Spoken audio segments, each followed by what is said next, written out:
Bismillahirrahmanirrahim. Assalamualaikum warahmatullahi wabarakatuh. Perkenalkan, nama saya Siti Fatmawati dengan nomor induk mahasiswa 1931021001 dari Pendidikan Biologi Universitas Muhammadiyah Sukabumi. Nah, di sini saya akan sedikit menjelaskan mengenai biologi terapan. Yang pertama ada pengertian biologi terapan atau applied biology. Nah, teman-teman semua pasti tahu kan apa itu biologi terapan. Nah, jadi biologi terapan merupakan ilmu yang mempelajari tentang segala sesuatu dari makhluk hidup dan sekaligus mengaplikasikannya dalam kegiatan hidup, perilaku hidup, atau proses hidup dari makhluk hidup. Nah, jadi jurusan biologi terapan ini berfokus pada penggunaan praktis informasi biologis dasar dalam dua konsentrasi tematik, biologi lingkungan, biologi manusia, dan ilmu kesehatan. Selanjutnya, apa saja sih bidang pekerjaan dalam biologi terapan ini? Nah, jadi banyak sekali bidang pekerjaannya. Yang pertama ada teknik laboratorium, guru sains, asisten peneliti laboratorium, pengelola sumber daya alam, konsultan, radiografer, dan sonografer. Selanjutnya, apa saja sih ilmu yang mendukung bidang biologi terapan ini? Nah, yang pertama ada hortikultur. Jadi, hortikultur ini budidaya tanaman yang dilakukan di kebun maupun di halaman rumah. Contohnya seperti sayuran, buah-buahan, tanaman hias, dan tanaman obat. Yang kedua ada farmakognosi.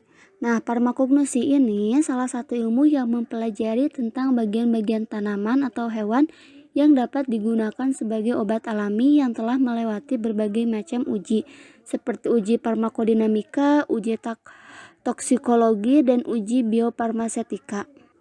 Yang ketiga ada kehutanan, yaitu merupakan suatu kesatuan ekosistem berupa hamparan lahan berisi sumber daya alam hayati yang didominasi pepohonan dalam persekutuan alam lingkungan yang satu dengan lainnya tidak dapat dipisahkan. Selanjutnya ada serikultur atau peternakan sutra, adalah budidaya ulat sutra untuk menghasilkan sutra. Selanjutnya ada peternakan, ialah suatu kegiatan mengembangbiakan atau membudidayakan hewan ternak guna mendapatkan keuntungan dari kegiatan tersebut. Dan yang terakhir ada piscikultur.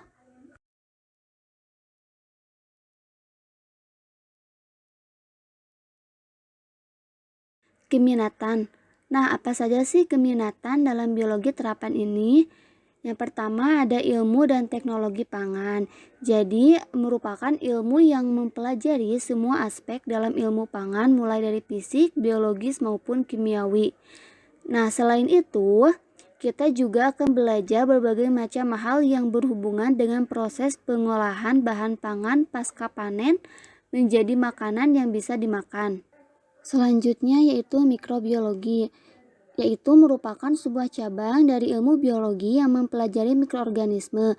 Nah, objek kajiannya biasanya adalah semua makhluk hidup yang perlu dilihat dengan mikroskop, khususnya yaitu ada bakteri, fungi, alga mikroskopis, protozoa, dan archaea.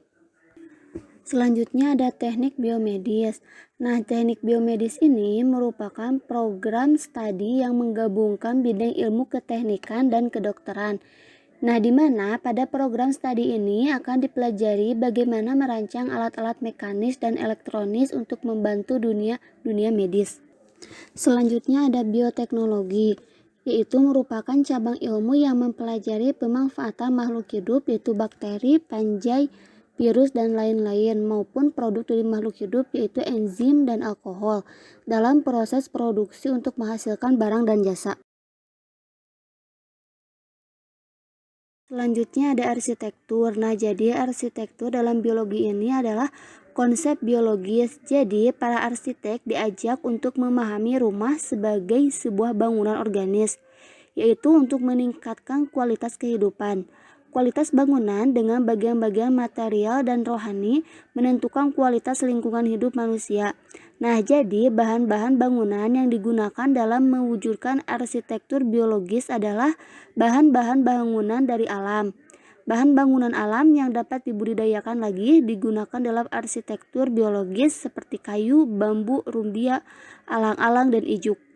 Lalu mata kuliah apa saja sih yang ada dalam biologi terapan ini? Nah, jadi dalam biologi terapan ini berfokus pada mata kuliah modern dan teknik biomedis.